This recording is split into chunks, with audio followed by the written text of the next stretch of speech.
So why is, if that's the case in Christianity, why is the religion of Islam growing the way it is? Why are they exponentially growing?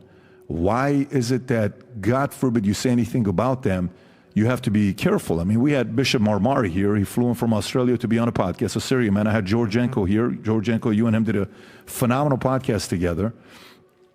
And we had a panel of 4 Assyrians, right? Vinny, a Syrian, myself, George, and Bishop Marmari. He gets up there and he says, let me tell you the difference between your prophet and my prophet, right? And he explains Muhammad against, Jesus. Goes back and preaches. A young boy shows up to the church, grabs a knife, stabs his eye, and he's blind. He's gone. He lost his eye, right? Why do you not hear stories when people make fun of Christianity and Jesus? You don't hear stories like that.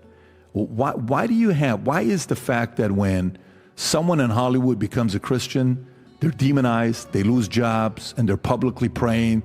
In the NFL, one athlete, the guy that's the Houston, what's the Houston Texans, the young guy who had a very, very good season, Stroud, I think something Stroud. Yep. He says, I want to thank Jesus Christ. ABC cuts that part, right? Then they show everything about the interview except the part that he thanked Jesus Christ. But if somebody thinks Muhammad or Muslim, they protect it, they celebrate it. Why the difference in the way they treat Christians versus Muslims?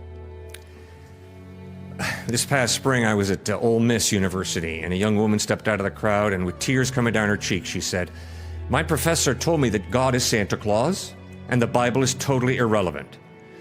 So there has been an incredible leaning towards secularism in the faculty on the major university campuses around this country.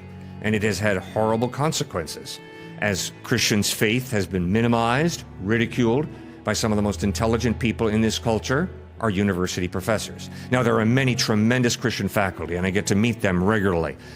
But there has been a all-out pedal-to-the-metal war against faith in Christ. It's been pictured as arcane, ignoramus would follow it, science is the way to go.